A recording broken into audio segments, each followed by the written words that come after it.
Yo, this is Sherwood Rahming. I just put out a super dope project called Sherry. Make sure I go check this out. And you're watching Who Dat? I used to be a lover boy, but maybe now I'm Mr. Lover Man. But these girls had a nigga tripping like, hey, you don't even understand.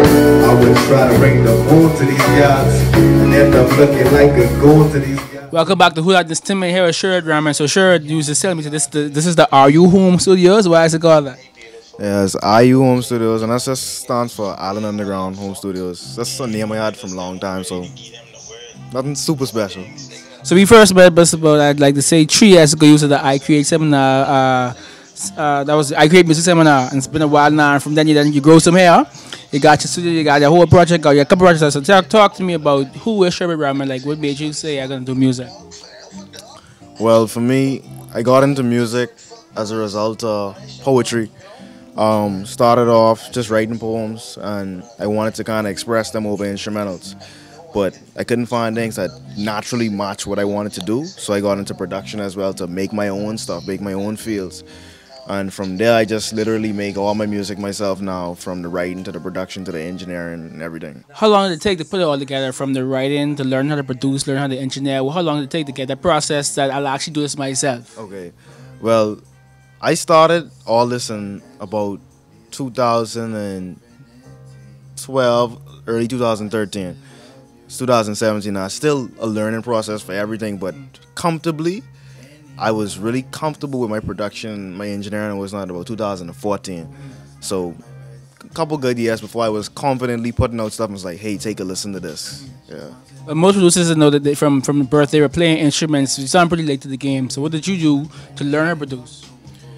Straight up internet, YouTube tutorials, buying some tutorials, some free off YouTube, and just spending hours and hours in front of the computer learning from people who already know what they're doing. Like, I look up to people like Ryan Leslie. So when I see people like Ryan Leslie go in the studio and literally make the whole track, play all the instruments, so that just inspired me to just go dead hard at it. So when did you ever produce for someone else, or was your first track for someone else or for yourself? And how confident were you to say, let me put this out, like I made this beat? My first productions was definitely for myself. Then in time I produced a little bit for a friend, Envy. It's a project back in about 2015. But comfortably, like I say, for me, like I actually tried a musical project in 2013, December. It's called 21st Century Slavery. I don't think you can find it because I moved it from the internet because it ain't good no more. Then I was like, oh, this makes sense. But now looking back at it, it ain't solid at all. You had to get out the way first to see what it was. Right. So that was a good stepping stone for me to gauge where I was. And like I say, looking back at it now, I've grown a lot. But in each moment, I feel comfortable with where I am, but always trying to do better than that. So I always ask people who do more than one thing. Who sing, who rap, who produce, who write. Which is your favorite? What you, if you had to choose, if it's a gun to right down and say, look, you can't rap no more, you have to produce. So if you got to produce, you have to rap. Which one you would comfortably pick?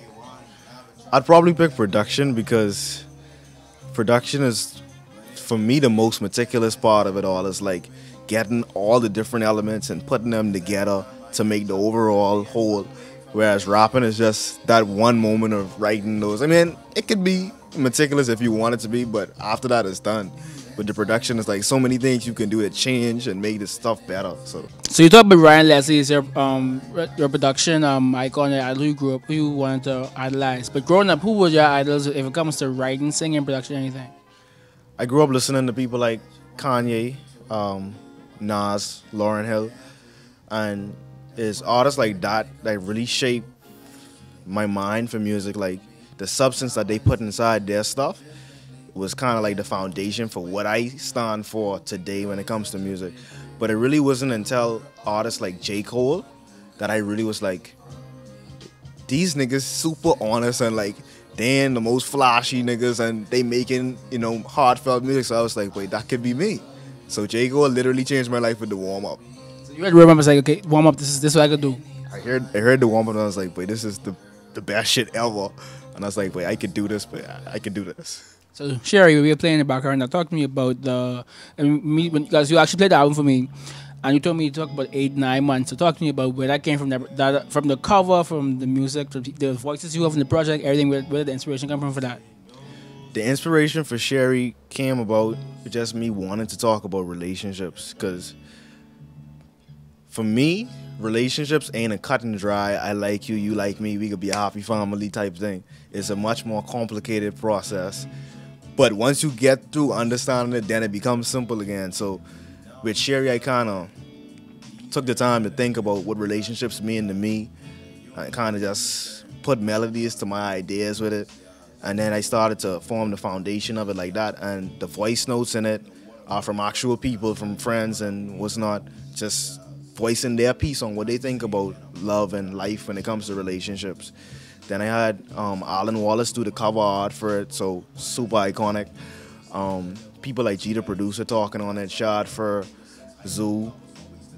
People like Sean Adderley helping with the production, at least the musicianship part, the instrumentation. So a lot really went into putting together Sherry, like you say, about 7-8 months.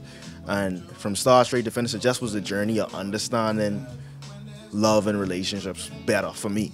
And you have a problem bringing in other producers, other musicians to help you make it breathe?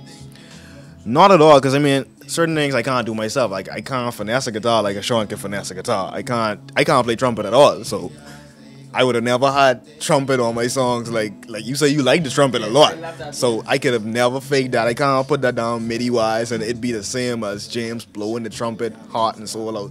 So I don't have no problem with people who could help me make the thing better. Get them on board. So take me through a usual Sherwood recording process. My recording process is mostly I get the idea, I find my chords, I lay my foundation for the production, and I lay the words out. And I usually let that sit for, I guess, however long it takes me to feel comfortable with it before I go back at it to record it the right way. And I guess depending on how much in the groove I is, the song is be finished between, it could be a days, it could be literally a month. It ranges a lot. So take me through that song where you had the guy play the trumpet, you had a Sean playing the guitar. Take me through what that was like when you made the beat. So that one is called The One That Got Away. That's track 2 on the project, and Just actually playing right now, no? Oh, is this the session? Sorry. yeah.